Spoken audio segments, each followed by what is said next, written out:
Hello everyone, so welcome you back to Ashok Tutorials. And so here we are in the last part of child development and pedagogy paper 1. All right, so this is the last unit, this is the last part of CDP. So after this we shall be starting with another subject, maybe environment or maybe mathematics. So we shall see accordingly.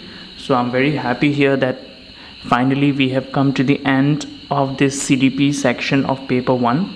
So let us see what we have in the last section. So assessment of students' performance, and this assessment of students' performance will be for 5 marks, which means this unit 7 will be for 5 marks. All right, and here we will be learning about formative and summative assessment.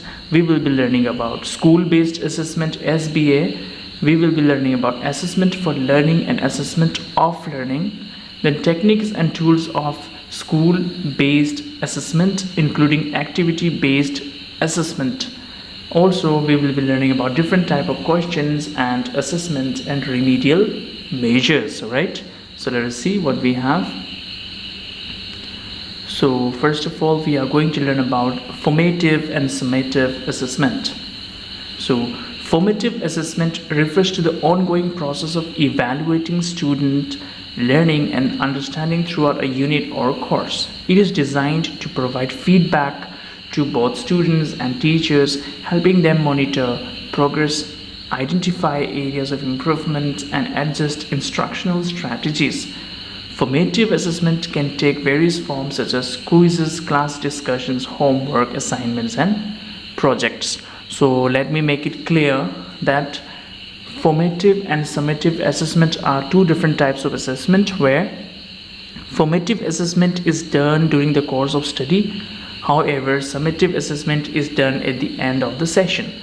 So this is the basic difference, which means that formative assessment is done during the process, right? During the process of learning. So here what happens, it is designed in such a way that it provides feedback not only to the students but also to the teachers. Right, it helps the teachers as well as the learners to identify the areas of improvement, to monitor their progress, and to adjust instructional strategies of the teachers. Right, so formative assessment can be of various forms.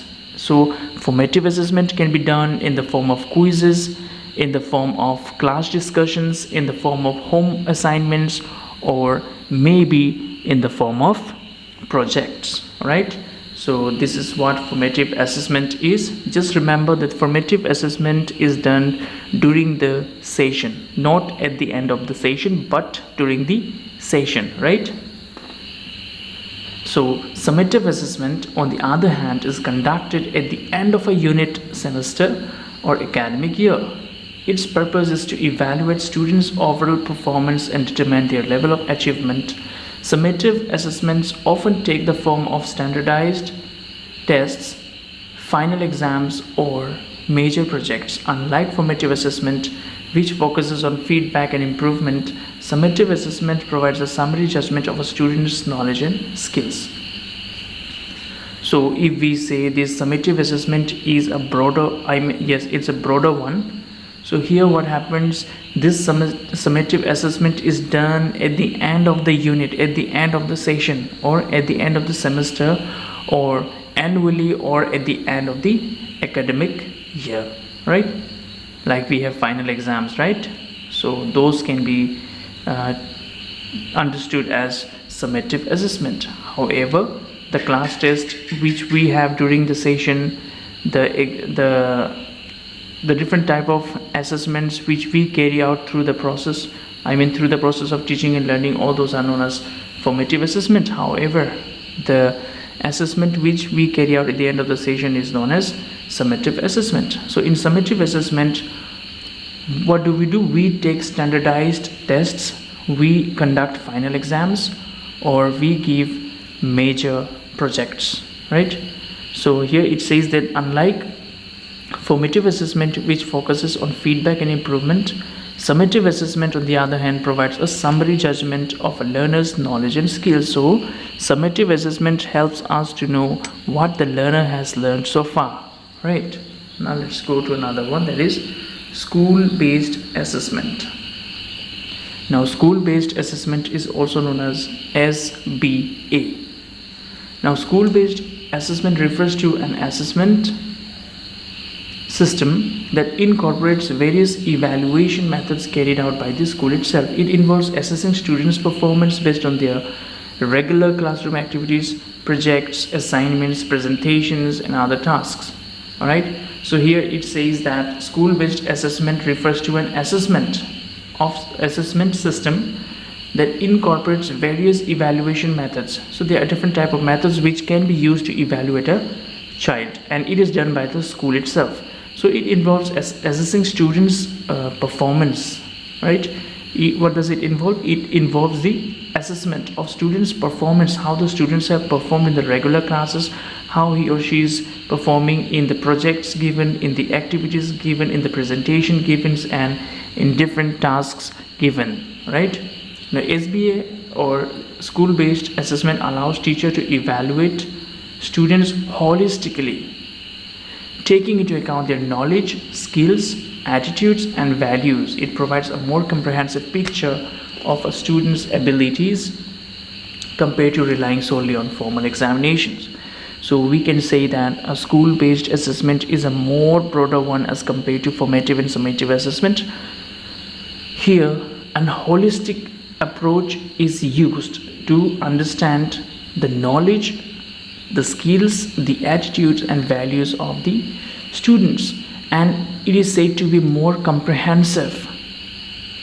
Why? Because it gives a comprehensive picture of a student's ability compared to only relying on formal examinations. So it does not only focus on formal examinations, however it focuses on all the areas of development of the learner, including physical, mental, social, and emotional development, right?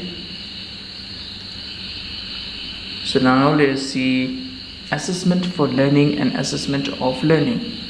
So my dear friends, these are two different words, and in exams I have seen these many a time. So what happens, this assessment for learning and assessment of learning, let us read them individually. So assessment for learning focuses on using assessment as a tool to support and enhance students' learning. So here what happens, we use assessment, right? We use assessment as a tool in order to support and enhance the students' learning. So it involves providing timely and constructive feedback to the students, setting clear learning goals and criteria, and involving students in self-assessment and peer assessment. So here what does it do? It provides timely or routinely constructive feedback to whom? To the students. And it sets clear boundaries or clear learning goals and criteria involving students' self-assessment. Here what does the student do? They can do self-assessment, and also they can do peer assessment as well. The primary purpose of assessment for learning is to help students understand their strengths and areas for improvement, identify learning gaps, and take ownership of their learning process. See, what is the fundamental purpose of this process, assessment for learning? The fundamental aspect is that it let the learners know their strength and their weaknesses, the areas in which the improvement is needed, and to identify the learning gaps and take ownership of what? Of their own learning process, right? So it emphasizes the idea that assessment should be seen as a means of promoting growth and progress. So it emphasizes on what? On the idea that assessment should be seen as means of promoting growth and progress. So assessment may be used as a means for what? For promoting growth and progress of the learner, right? Now here we have assessment of learning. So on the other hand, refers to assessment that are conducted to measure the achievement of learning outcomes and determine the level of students' performance at a given point in time.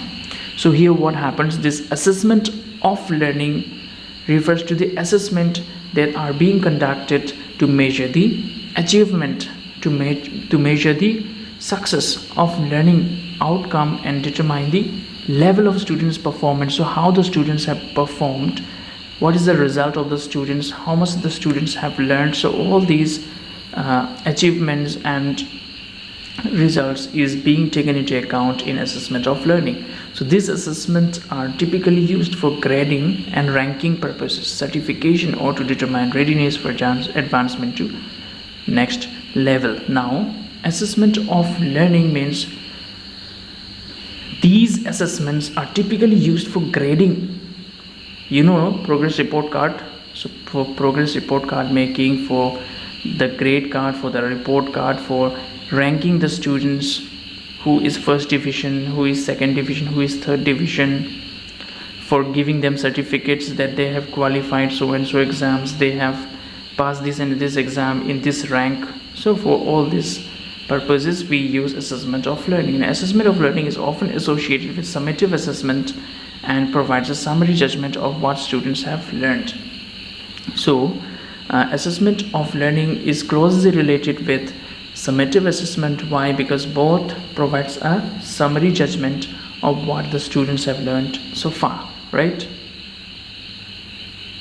Now there are certain techniques, right, and tools of school-based assessment, including activity-based assessment. See, whatever we do, it has got certain rules, right?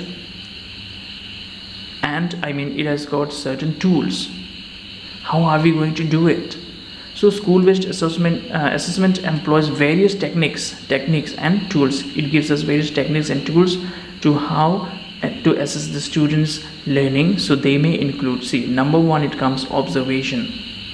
So teachers observe students during class activities, discussions, presentations, or practical tasks to assess their understanding, participation, and skills. See, it means that the student is under observation whenever he is present inside the school premises, and his attitude, his behavior, his activities, the way he discusses things with his peers, with the teachers, the presentation and the practical tasks, all are taken into account in this process of observation of the learner, right? That means all the areas related directly and indirectly with the student is taken into account.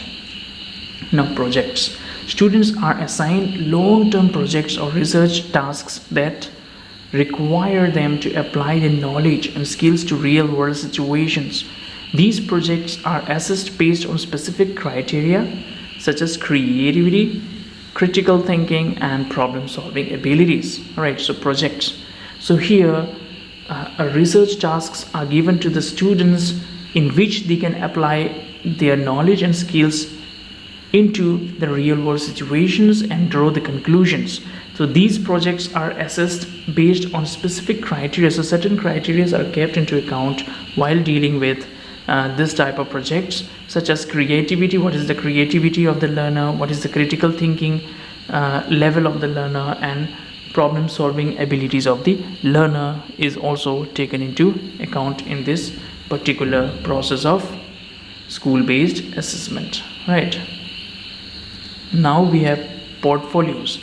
So students compile a collection of their work, including assignments, projects, and reflections, to show their progress and achievements over time.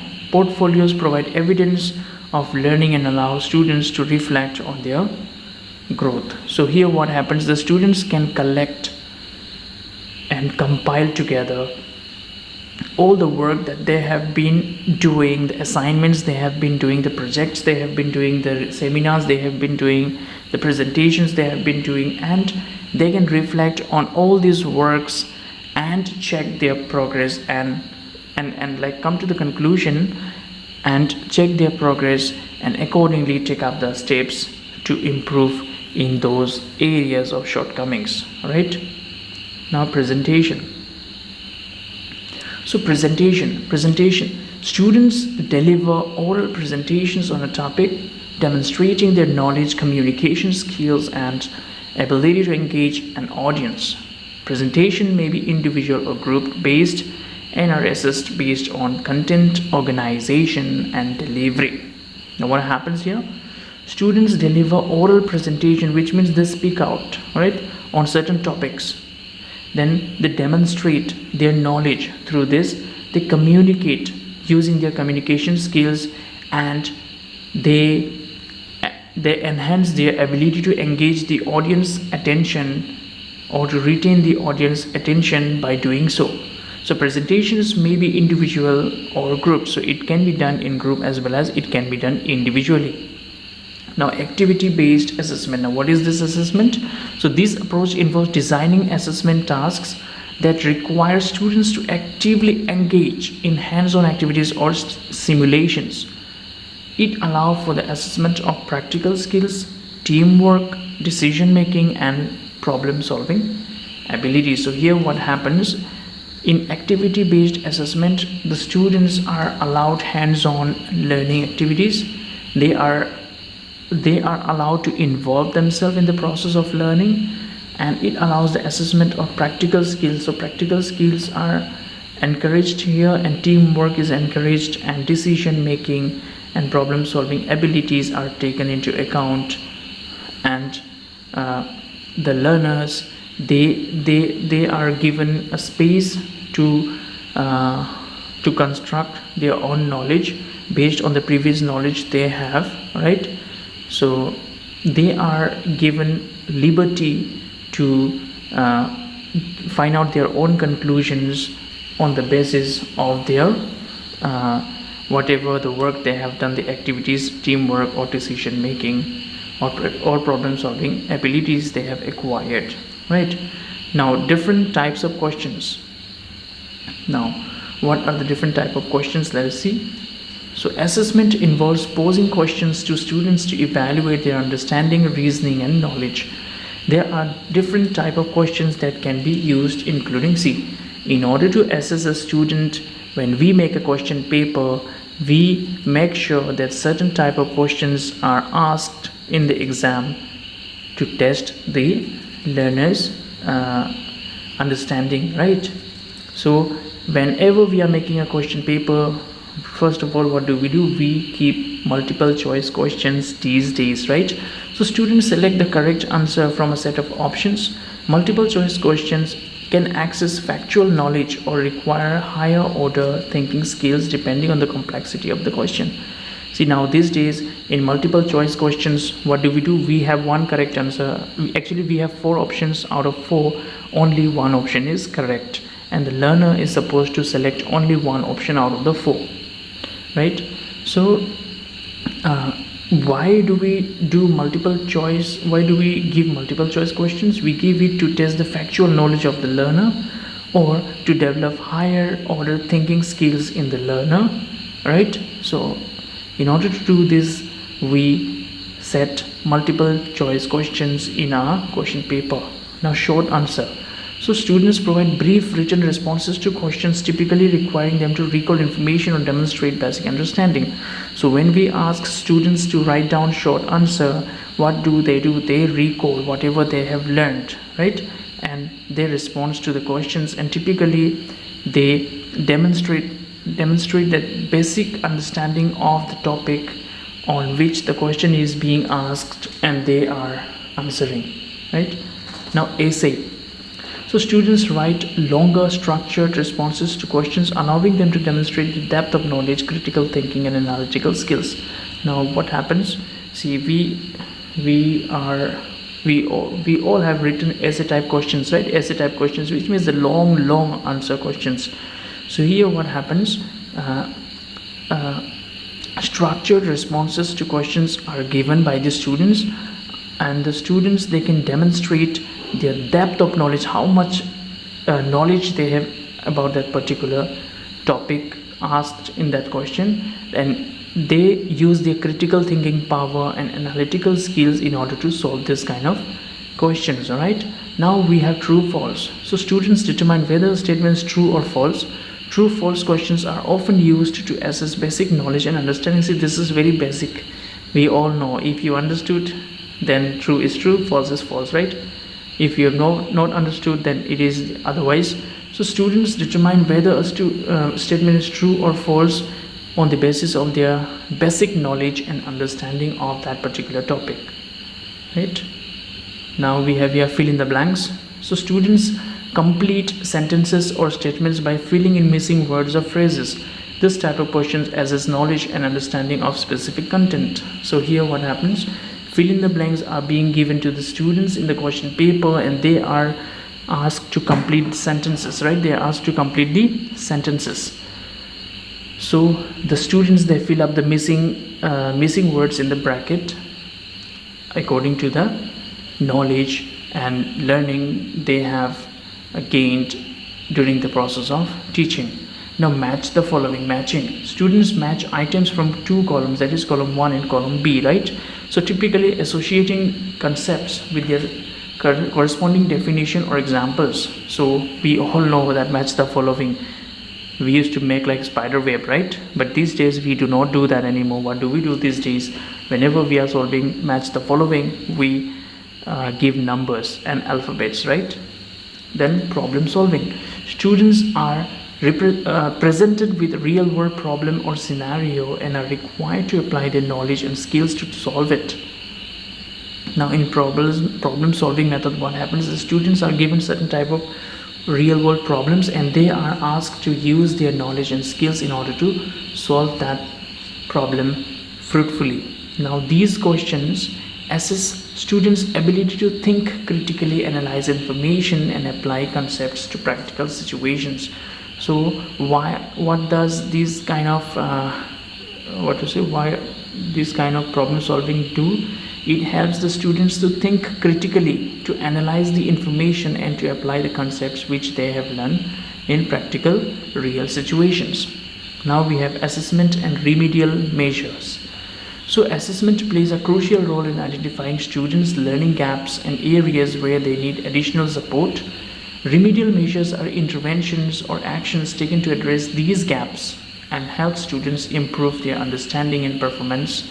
Some common remedial measures include, so here it says assessment plays a very important role in identifying students' learning gaps. So what is the gap in students' learning? It can be found out, and after finding out the gaps, the remedial measures can be taken to improve or to fill those gaps, right? So some common remedial measures which can be used to fill these gaps are discussed below. So personalized instruction. So teachers provide general support to students by identifying their specific learning needs and tailoring instruction accordingly. These may involve additional explanations, one-on-one sessions, or differentiated learning materials.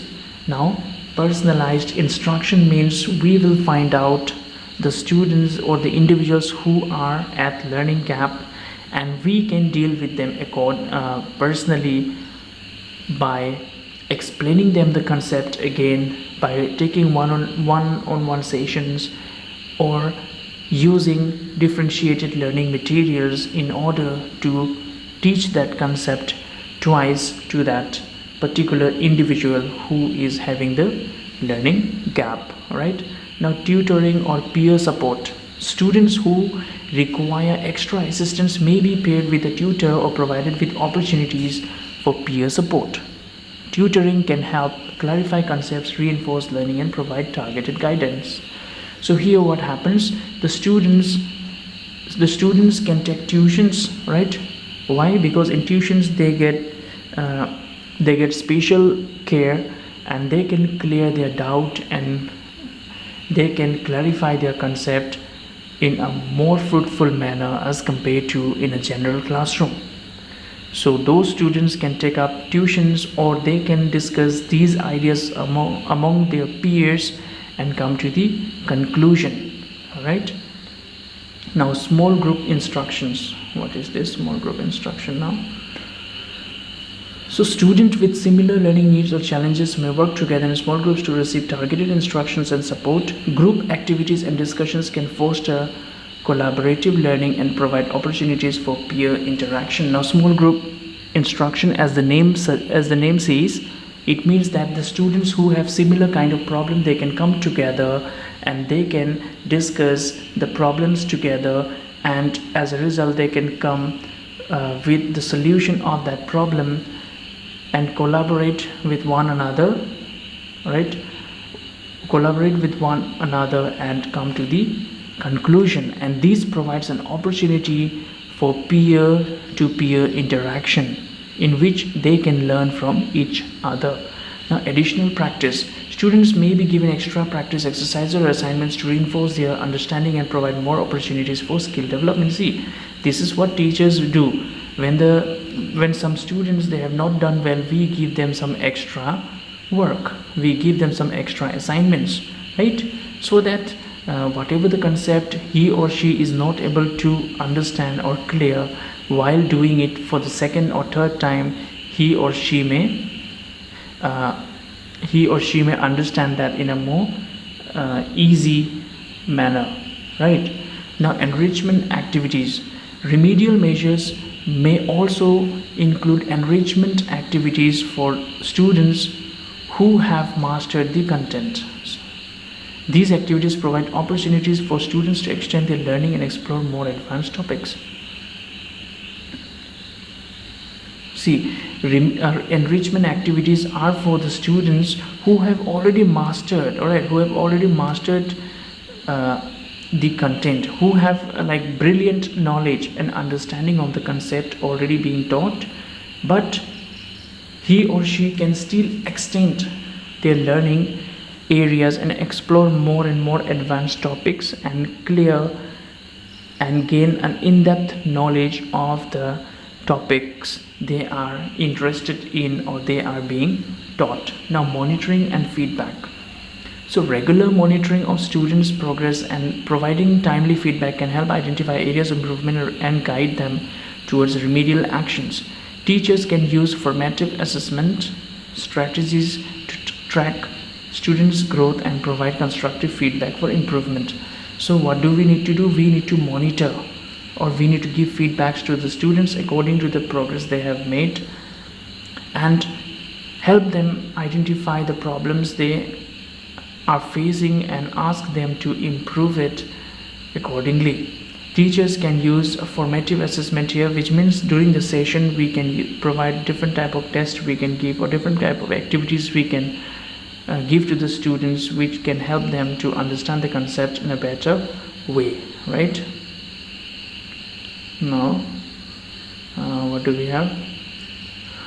Overall assessment and remedial measures work together to support students' learning and ensure that individual needs are met. By identifying strengths and weaknesses, teachers can provide targeted intervention that promote academic growth and success. So we all know that overall assessment and remedial measures work together or go hand in hand to support the students, right, in the process of learning and to ensure that individual needs are met. No student is left behind. In fact, the teachers can cater to the needs of each and every students according to their requirement. So it helps us to identify and cater to the needs of the students according to their limitations and weaknesses they have. So teachers can provide targeted intervention that promote academic growth and success. So as teachers, we can always help the learners to grow positively in a progressive and successive manner, right? So we can always guide them, we can always help them understand the concept over and over again. If they have any doubt, they should be allowed to approach us and clear their doubts. And we as teachers, we should not feel tired or we should not feel bored when a student asks us or comes to us in order to clear his or her doubts. We should be open to them, we should be approachable to them. All right, so I think this was the end. So I would like to thank each and every one of you from day one till today of pedagogy. We have come a long way, right? We have come a long way, and I would like to tell you friends that I am also not that much available these days, so my schedule is quite tight. So because of that, I'm not able to put regular videos. So I hope that my audiences, my subscribers are serious ones who are seriously, passionately preparing for upcoming Mtet examination 2023. So I also would like to help you as much as possible. So today successfully we have completed our CDP subject, child development and pedagogy subject of paper 1, which is for 30 marks. All right, so friends, like, don't worry about paper 2 CDP, because paper 1 CDP and paper 2 CDP are quite similar, right? Quite similar.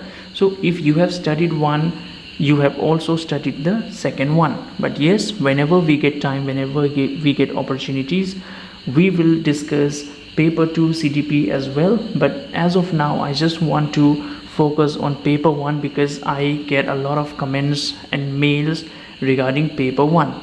So my subscribers, they request me that, sir, please make videos on mathematics and environment, right? And also, yes, some of you have asked me to make videos on Khasi subject also. So we will see accordingly what can be done. So we shall do it. So now, see, as of now, I don't know which subject am I going to start in the next video. Will it be environmental science or mathematics? So we shall see it accordingly. So I would like to thank each and every one of you for being in touch with me and for being so supportive and responsive. And I'm very happy to serve you all. And as I said in my first video, that this channel is for you, because of you, right? So it is because of you and it is for you. So you should make the best use of it. You should like, my motive in making these videos is that you need not buy any books and waste your money unnecessarily, because you can buy and you can buy the book, but you will not be able to know like which one to read and which one not to read, because a lot of information is given which is not required for this particular Mtet examinations. So I try to keep my videos point to point, which means no extra like unrelated stuffs I discuss in my videos. So I discussed everything direct to the point. So that's why I think that you don't need to buy any books, and you can always take down the notes from my videos and you can study, and trust me, you will pass your exam in first attempt if you follow my videos seriously. And if you're sincere with your work, if you're sincere with your studies, trust me, you can clear this Mtet examination in the first attempt. So I wish you all the best, and thank you everyone for being here and showing your love and support to Ashok Tutorials. Thank you everyone.